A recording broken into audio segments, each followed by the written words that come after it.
Bienvenidas y bienvenidos al podcast de Conectadas, donde amplificamos las voces de mujeres en telecomunicaciones, TIC y el entorno digital. Únete a nosotras y exploremos nuestro decálogo para una transformación digital con perspectiva de género, mientras profundizamos en conversaciones cruciales sobre igualdad de género, inclusión digital y liderazgo en tecnología, de la mano de diferentes expertas y profesionales que comparten sus conocimientos, experiencias y visiones para un futuro digital más inclusivo y equitativo. Ya seas entusiasta de la tecnología, profesional del sector o defensor o defensora de la igualdad de género, este podcast es para ti. Síguenos para escuchar historias inspiradoras, discusiones valiosas y ser parte de una comunidad que se esfuerza por marcar la diferencia. Conectadas por una transformación digital. En 2023, según México Cómo Vamos, por cada 100 pesos que recibió en promedio un hombre, una mujer ganó 82 pesos. Bienvenidos y bienvenidas a Conectadas, el podcast donde exploramos la transformación digital de México con perspectiva de género. En cada uno de los episodios abordamos uno de los 10 ejes fundamentales para una sociedad digital igualitaria entre mujeres y hombres en nuestro país. En este episodio exploraremos la brecha digital de género, sus causas y repercusiones, con dos expertas en el tema. Hoy me acompañan Sofía Ramírez, de México Cómo Vamos, directora general de México Cómo Vamos, y Ana de Saracho, consejera de Conectadas y socia fundadora de Join Gestión 360 y Sinergia en TICS. Hoy abordaremos la brecha salarial de género, sus razones y sus repercusiones en el ecosistema digital. Acompáñenme para iniciar a escuchar esta cápsula y volvemos. La brecha salarial de género en México persiste como un desafío significativo, especialmente notable en sectores como información en medios masivos, que incluye los subsectores de radio y telecomunicaciones, donde la disparidad alcanza el 33% a favor de los hombres, según el INCO en un estudio del 2022. A nivel nacional, la brecha promedio es del 18% según México Cómo Vamos, posicionando a México entre naciones latinoamericanas con altas disparidades, no solo en ingresos, sino en participación laboral de las mujeres.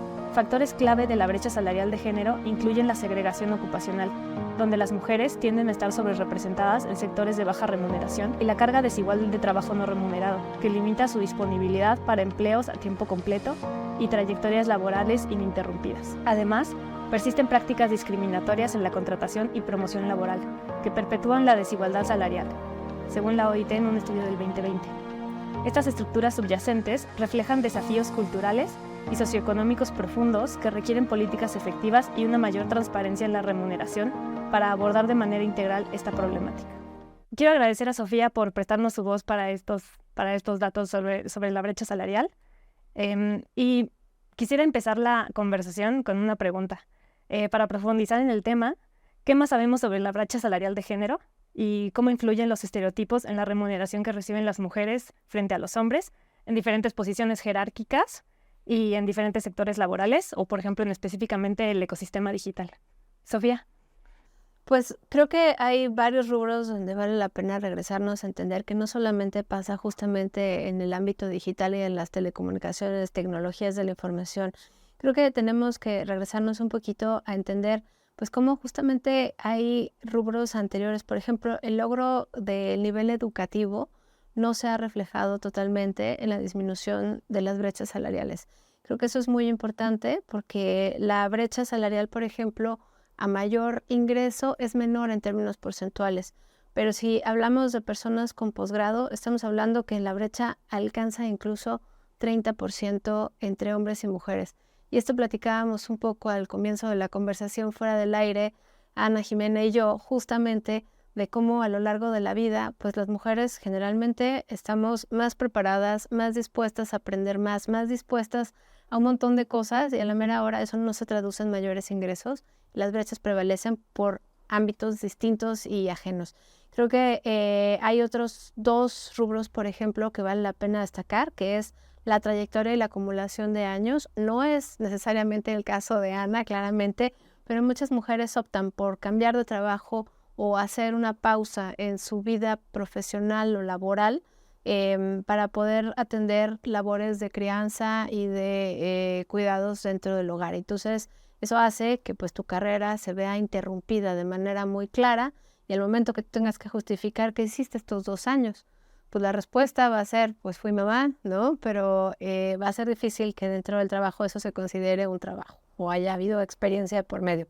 Y la otra cosa es, obviamente, pues los contextos en los cuales la libertad es relativa. Digamos que un puesto cada vez más alto dentro de la escalera corporativa puede representar menos gestión de tu tiempo, y esa falta de flexibilidad hace que muchas veces pues te mantenga, digamos, tomando decisiones que en el margen acaben impactando, digamos, tu capacidad de seguir creciendo y por lo tanto tu ingreso en el largo plazo, ¿no? Entonces yo me quedaría con esas 3 ideas. Creo que en este momento podemos empezar una conversación porque además Ana tiene una experiencia brutal justamente en este aspecto. Muchas gracias, Ana. ¿Tú qué opinas de esto?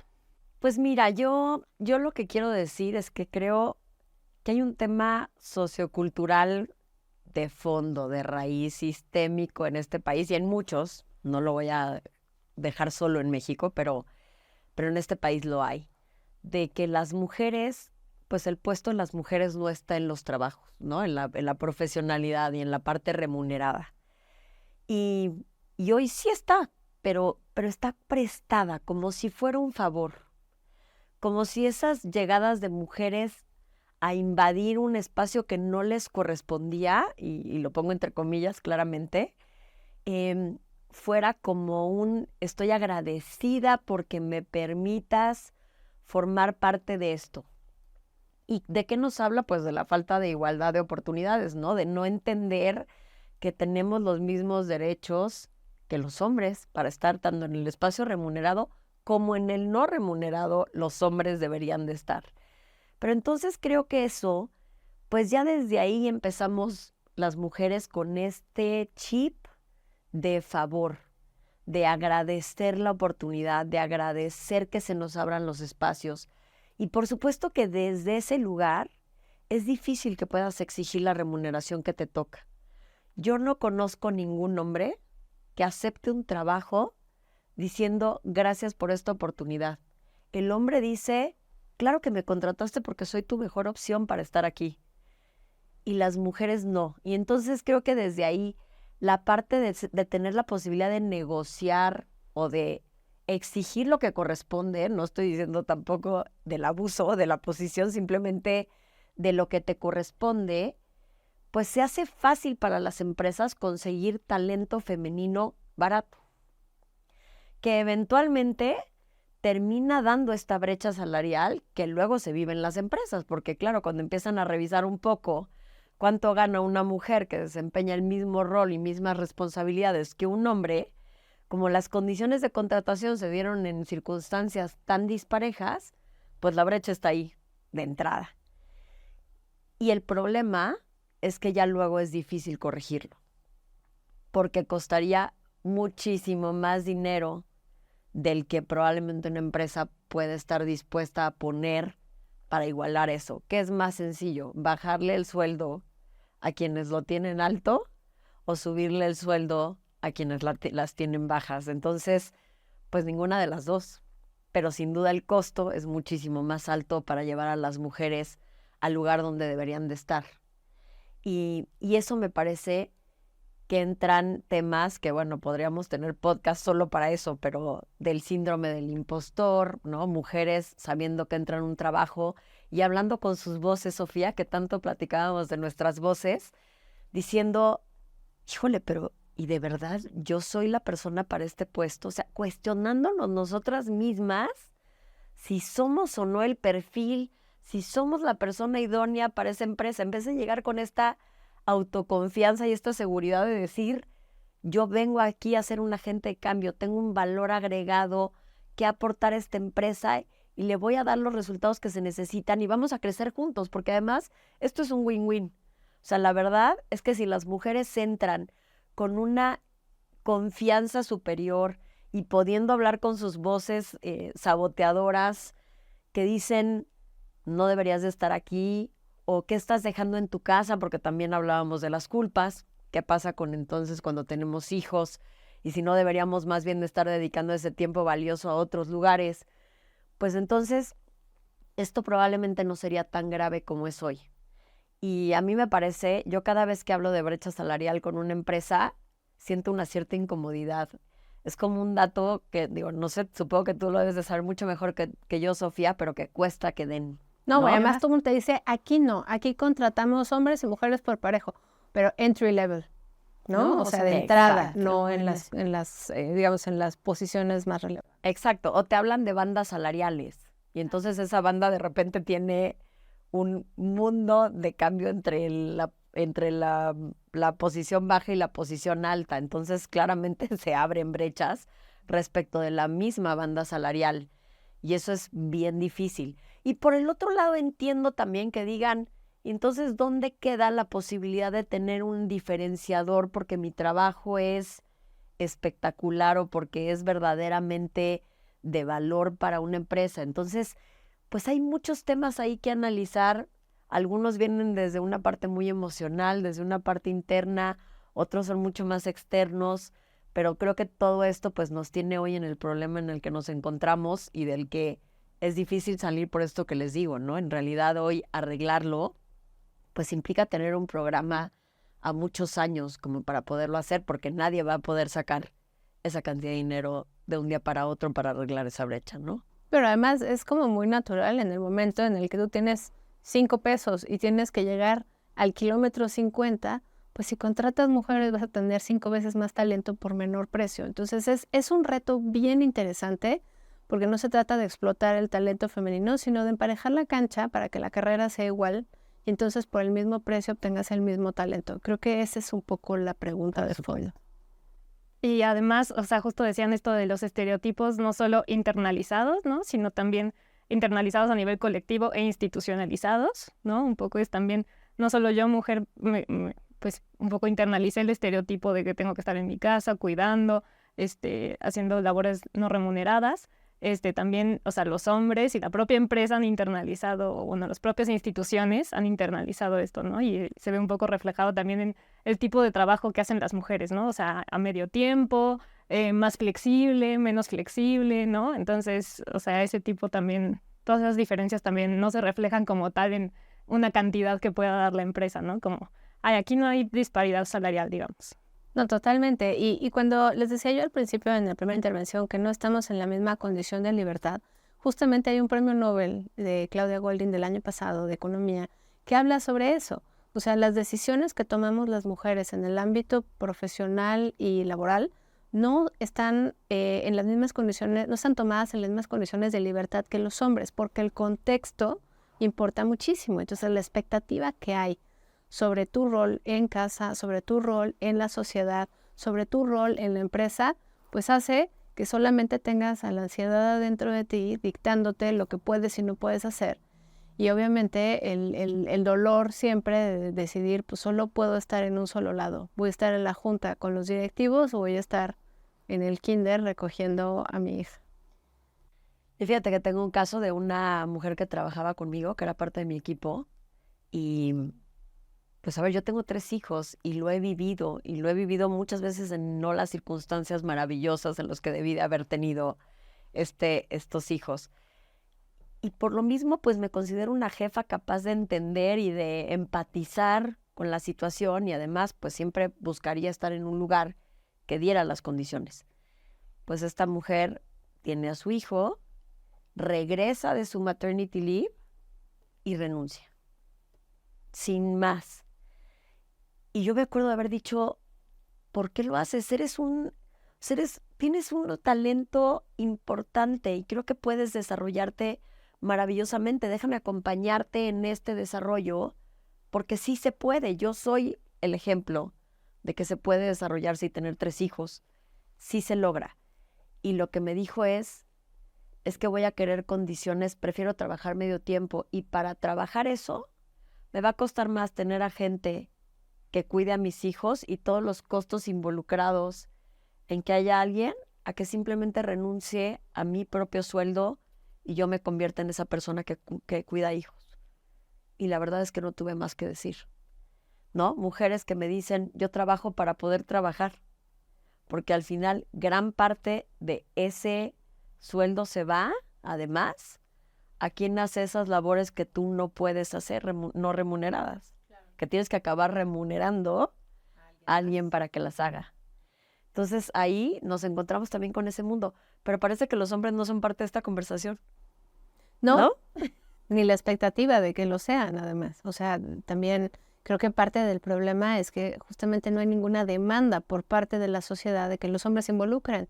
Entonces, cuando se involucran, se les aplaude, lo cual está muy bien, pero cuando la labor no está completa por la mujer, entonces se le reclama. Entonces, viene este doble costo, donde pues no solo no puedes avanzar porque no puedes tomar oportunidades, sino que además, pues en casa estás dejando, entre comillas, un montón de pendientes y una deuda, digamos, emocional, porque la expectativa es esa.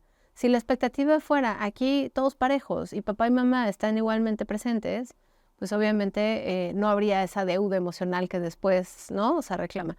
Yo creo que es un tema muy complicado, pero creo que cuando hablamos de brechas salariales, que es el tema del día de hoy, Ana tocó un punto súper importante, que es el medio tiempo. Tú también lo decías, el decir, pues trabajos más informales por proyecto, ¿no?, que no tiene seguridad social, y entonces pues empiezas como a disminuir tus ingresos, no un año o dos, sino a lo largo de tu carrera, y cuando quieres llegar a la posición más alta, vas a llegar con un pedazo de tu salario ya mordido. Las razones son diversas, porque es que no juntaste 40 años de trayectoria ininterrumpida, es que cambiaste muchas veces de puesto, es que entraste y saliste del mercado laboral. No quiere decir que no haya mujeres en la punta, lo que quiere decir es no hay suficiente representación, porque todavía es 1 de cada 10 a nivel directivo, digamos, en las juntas de gobierno de las empresas, sino que también la posición no llega con la misma fuerza porque no viene respaldada, digamos, por este reconocimiento del entorno. Y a eso se refería Goldin con la libertad. No estamos en las mismas condiciones de libertad. Entonces, creo que la brecha salarial además se va exacerbando conforme no solamente mides el ingreso laboral, vas midiendo pues los activos que generaste a lo largo de tu vida, el acceso al sistema financiero, el ahorro para el retiro, y todo eso se emparejaría si tuviéramos las mismas condiciones laborales. Entonces sí nos regresa la brecha salarial o la brecha de ingresos o la brecha de riqueza a lo largo de la vida, justamente a no tener las mismas condiciones paritarias. Si me preguntan cuál es esa bala de plata que podría resolver la brecha salarial, para mí sería la flexibilidad laboral para todos, para hombres y para mujeres. Justo, qué bueno que lo mencionas, justo a eso les iba a preguntar, ¿qué medidas efectivas pueden tomar las empresas o las instituciones públicas o las empresas o incluso las propias mujeres también, o sea, en términos, justo donde decías, como de esta mentalidad, ¿no?, para fomentar la paridad salarial? Bueno, yo creo que hay varias. Efectivamente hay una parte que es trabajo de las mujeres. Sí creo que las mujeres tienen que trabajar en su confianza y en entender que hacen un rol tan valioso como el que hacen los hombres. De verdad que es importante que tengamos mujeres poderosas. Yo no les llamo empoderadas porque creo que nadie tiene que darles ese poder. Todos lo tenemos y simplemente hay que reconocerlo y vivir a través de él. Pero las empresas tienen que poner el ambiente para que este ambiente sea seguridad para esas mujeres. Entonces, yo las que te diría que a mí me parece que son válidas es, por supuesto, el flex time. O sea, me parece que la flexibilidad de trabajo, y que además ya nos lo demostró la pandemia. O sea, yo conozco empresas que los CEOs te dicen, mi personal se volvió más productivo en ese ambiente. ¿Por qué? Porque quitaron la ansiedad de no ver a sus hijos, porque se dedicaron, es más, tuvimos hasta que lidiar de alguna forma con la sobreconexión, ¿no? Y porque entonces ahora, ¿hasta dónde terminaba el trabajo? Ese es el nivel de compromiso que la gente adquirió en sus propias casas sobre el trabajo. Entonces ahora había que quitar trabajo de la casa. Entonces, creo que eso es una demostración básica de que el trabajo flexible, y considero lo mismo que tú, Sofía, es para hombres y para mujeres, porque más necesitas también quitar ese estigma que tienen los hombres de que si las mujeres hacen flex time están de vacaciones o que se van a ir a hacer las uñas.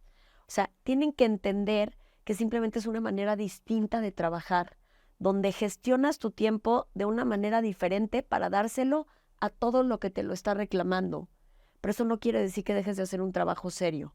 Y solo si los hombres lo experimentan y lo viven, pueden darse cuenta de que no son vacaciones. Eso me parece importante. La segunda es precisamente las licencias paternales, por ejemplo, en los temas de maternidad, ¿no? De cuando tienes un hijo. Es increíble, bueno, de entrada lo que la ley da, que creo que son 5 días hábiles, si no me equivoco, la licencia de paternidad, pero hay empresas que tienen 3 semanas, un mes, o sea, que sí dan estas licencias. ¿Y qué creen? Que los hombres no se las toman. Por este mismo mindset de pensar que son vacaciones, que van a perder su tiempo. Y entonces en la empresa son altamente criticados los hombres que deciden acompañar a sus mujeres en esta experiencia, ¿no? Y que deciden ser parte de la crianza de sus hijos. Entonces, si tú mismo estás penalizando esas conductas, pues vas a llevar a que nunca cambien las cosas para las mujeres. Las licencias de paternidad deberían de ser obligatorias. La verdad es que deberías de acompañar sí o sí eso. Y yo sé que es difícil verlo de esa forma y que habría hombres que quizás hasta ni dirían que van a ser papás solo para no irse. Porque además da, y sí lo tengo que decir, da mucho FOMO estar en licencia de maternidad. Esta sensación de estar fuera de la escena, de si vas a regresar y alguien ya tomó tus roles, de qué pasó con tu trabajo y cómo lo retomas. Entonces, creo que eso es un tema bien importante. Claro. No, totalmente. Creo que la parte esta que mencionas, ahorita que te interrumpí, perdón, que decías, es que te da angustia. ¿Qué está pasando mientras tú estás aquí cambiando pañales? Y la angustia también existencial de decir, ¿qué hice? ¿No? ¿Y ahora qué hice? ¿Por qué estoy aquí haciendo esto, que es bañar a un niño? Pero si estás en el trabajo y no lo estás bañando, vas a estar sufriendo igual. Entonces, creo que hay una parte donde sí hay que compaginar trabajo con vida personal, porque además es la única manera en la cual vamos a hacer una sociedad, pues, de mayor bienestar, ¿no? Podemos tener todos los servicios hacia el tiro, pero si no tenemos este balance vida personal, vida profesional o empleo, porque hay carreras que no son profesionales, empleos, pues no se va a lograr. Yo me quedaría con 5, Jimena, respondiendo a tu pregunta. 5 acciones que podría hacer pues el empleador, la empresa, el corporativo. Primero, contrataciones ciegas, libres de estereotipos, porque muchas veces las vacantes se ocupan con personas de cierto perfil, aunque no digan busco mujeres jóvenes de 25 años delgadas, pues como van a estar paradas en la entrada recibiendo gente y van a recibir un sueldo menor al cual estarían dispuestos a trabajar los hombres, ya solo aplican mujeres. Entonces creo que en el ámbito de las tecnologías pasa muy frecuentemente también con el tema de los sueldos de entrada. Aplican en varias posiciones para subdirecciones, para niveles de operación, no para la jefatura de departamento, no para la dirección, justamente por la oferta del sueldo. Entonces yo diría contrataciones ciegas, mayor o mejor currículum tiene que traducirse en mejor oportunidad y obviamente eso también se traduce en beneficios para la empresa porque entre otras cosas lo platicábamos afuera. Tú tienes interés en que las cosas salgan bien y en la primera dáselos a una persona ocupada y nadie más ocupada que una mamá que necesita salirse a las 6 porque tiene que ir a recoger a los niños. Entonces creo que esa es la primera, contrataciones ciegas. Segunda, flexibilidad, ya lo mencionaba Ana. La flexibilidad laboral resuelve un problema que es muy evidente cuando lo nombras, que se llama piso pegajoso. Tú no vas a aceptar la promoción o tú no vas a aplicar para cierto puesto porque tienes ya muy establecidos tus roles y tus horarios y si le mueves tantito se te va a descuadrar la agenda y entonces voy a tener que pagarle a alguien para que recoja a mis hijos y no me alcanza con lo que gano. Toda esta historia que ya nos contó Ana, o sea, el piso pegajoso se resuelve justamente con la flexibilidad laboral. Número 3 es la visibilidad y la representación. O sea, yo creo que las acciones afirmativas son un dolor de cabeza para empresas y gobierno. A nadie nos gustan las cuotas porque si eres mujer dices no quiero llegar ahí por cuota, quiero llegar ahí porque me lo merezco.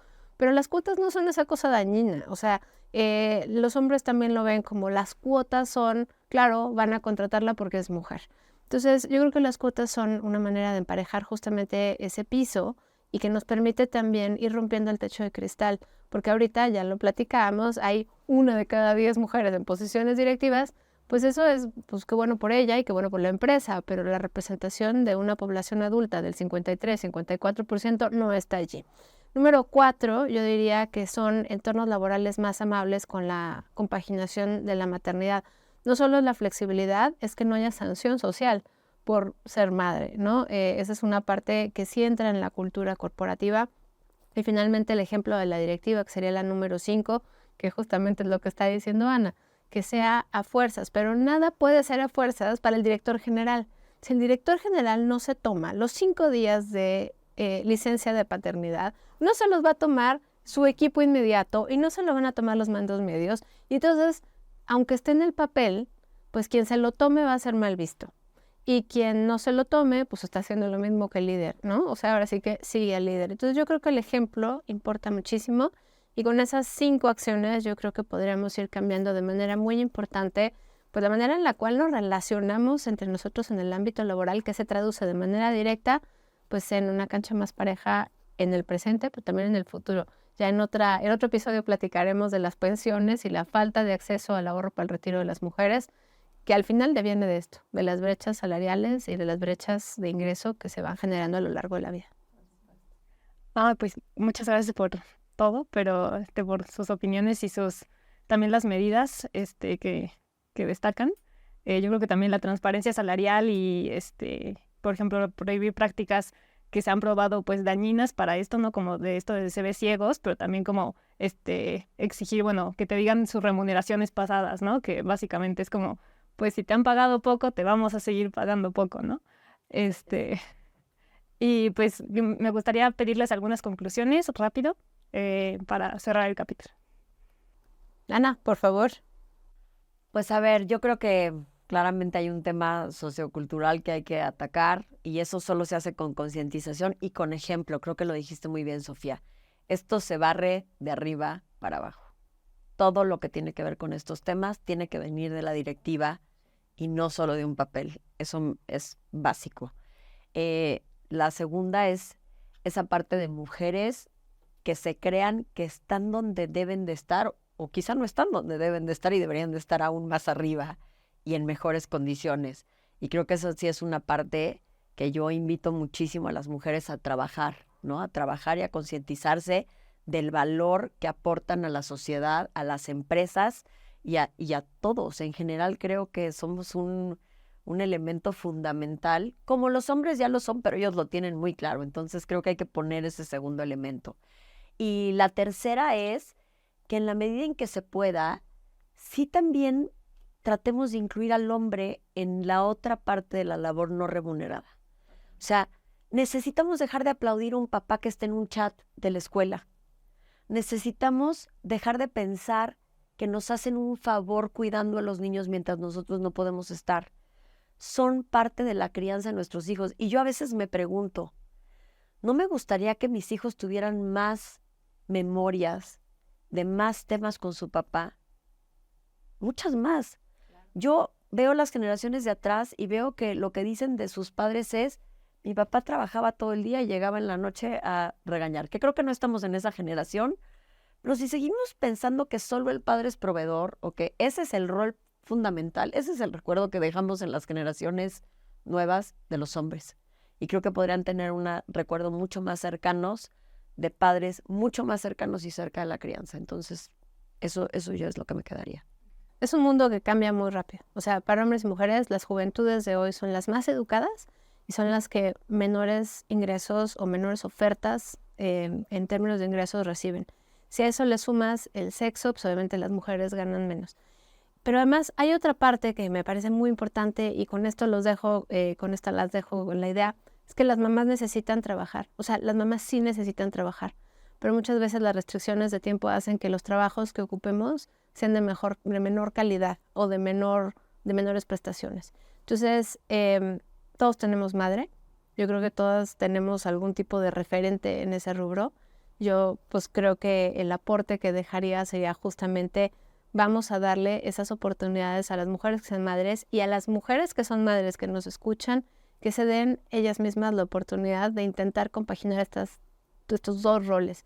Y como dice Ana, hay muchas personas alrededor cuando nace un bebé. A veces no es el papá, a veces es la abuela, a veces es la vecina. Aprovechemos ese contexto porque lo que importa es que todos estén, todas estén en su mejor versión, para cuidar al niño, para sobrevivir, para vivir bien, para tener un ingreso decente. Entonces, creo que la culpa es algo que tendríamos que eliminar de la ecuación, simplemente ver cómo resolvemos, porque tener un bebé pues tampoco es tan sencillo, ¿no? Entonces necesitamos de la flexibilidad del entorno. Pues muchas gracias a las dos. Yo creo que estas medidas aplican no solo a cuando hay un bebé, sino también a labores no remuneradas, no labores domésticas y también labores de cuidados de otros familiares, ¿no? Como personas discapacitadas, abuelos, o sea, ¿no? Entonces es como la domesticidad, ¿no? En general, no solo cuando hay un déjame bebé. decir algo muy rápido. También de las mujeres que deciden no ser mamás. A mí me han criticado porque siempre hablo de quienes son mamás y no es cierto. Tienen derecho a una vida de la clase que quieran. Tienes que tener vida personal, lo que sea para ti. Y ese balance debe de existir en todos los casos y las mujeres no se deben de sentir mal porque no quieran ser mamás y quieran dedicar ese tiempo a otra cosa también. Sí, completamente de acuerdo. acuerdo. Pues muchas gracias Ana, Sofía, muchas gracias por escucharnos y los invito a que nos sigan en nuestros próximos episodios, que sigan nuestras redes sociales y que visiten nuestra página www.conectadas.org. Muchas gracias. Gracias por acompañarnos. Te esperamos en nuestro próximo episodio. Mujeres por más mujeres, conectadas por una transformación digital.